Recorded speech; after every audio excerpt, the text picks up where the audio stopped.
नमस्कार, मी पूजा आणि माझी आई तुमच्या सगळ्यांचं स्वागत करतोय मालवणी फ्युजन बाय मायलेक या आपल्या यूट्यूब चॅनलमध्ये। तर आज आपण गौराईसाठी आपल्या देवींसाठी जो भाजी भाकरीचा नैवेद्य बनवला जातो तो कसा बनवला जातो हे पाहणार आहोत। तर त्यासाठी इथे या 5 प्रकारच्या भाज्या घेतल्या आहेत। त्यामध्ये मेथी, हिरवी माठ, शेगलाची भाजी, भोपळ्याची पानं आणि शेपू अशा या 5 भाज्या स्वच्छ करून धुवून आपल्याला कापून घ्यायच्या आहेत। आणि त्याचबरोबर या भाजीमध्ये घालण्यासाठी ही तूर डाळ घेतलेली आहे। ही तूर डाळ आपल्याला स्वच्छ धुवून 1 तासासाठी भिजत घालायची आहे।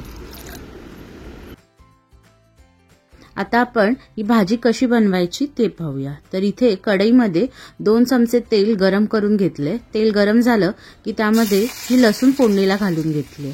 लसूण लालसर झाली की त्यामध्ये आता आपल्याला हिरवी मिरची घालून घ्यायची आहे। मिरची सुद्धा तेलामध्ये आपल्याला छान अशी परतून घ्यायची आहे। आणि आता आपण इथे 2 मोठे कांदे बारीक चिरून घेतलेत, ते आता या फोडणीमध्ये परतून घेणार आहोत।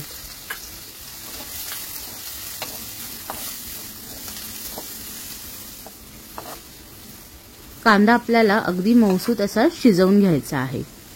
कांदा मऊसूत झाला की त्यामध्ये आपण भिजवून घेतलेली ही तुरीची डाळ घालून घेणार आहोत।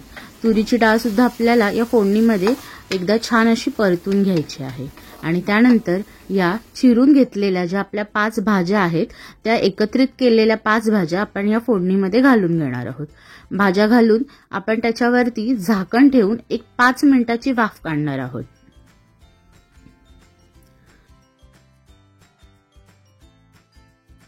पाच मिनिटांनंतर वाफ काढून झाल्यावरती ही भाजी आपल्याला परतून घ्यायची आहे।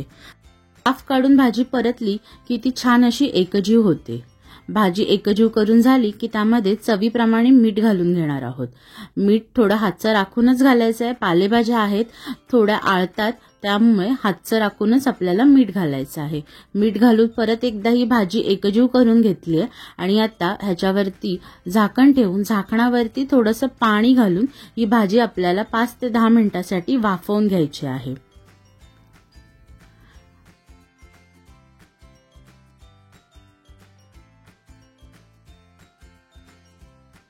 पाच ते 10 मिनिटांनंतर तुम्ही पाहू शकता आपली भाजी छान अशी वाफवून झालेली आहे। आता आपण एकदा ही भाजी परतून घेणार आहोत आणि ह्याच्यामध्ये जी आपण तूर डाळ घातली आहे ती शिजली आहे का हे बघून घेणार आहोत। जर डाळ शिजली असेल तर आपली भाजी तयार झालेली आहे। आणि जर डाळ शिजली नसेल तर अजून 5 मिनिटांसाठी आपण आपली भाजी वाफेवरती शिजवून घेणार आहोत। भाजी पूर्णपणे इथे शिजून तयार झालेली आहे। आता आपण इथे 1 चमचा खोबरेल तेल या भाजीमध्ये घालून घेणार आहोत। कोणत्याही पालेभाजीमध्ये 1 चमचा खोबरेल तेल तुम्ही नक्की वापरून बघा। भाजी पूर्ण शिजून तयार झाल्यावरती वरून असं 1 चमचा आपल्याला खोबरेल तेल घालायचंय, त्यामुळे आपल्या या भाजीला छान अशी चव येते। त्याचबरोबर इथे ओला किसून घेतलेला जो नारळ आहे तो सुद्धा घालून घेतलेला आहे। आणि ही भाजी आपण परत एकदा छान अशी एकजीव करून घेणार आहोत।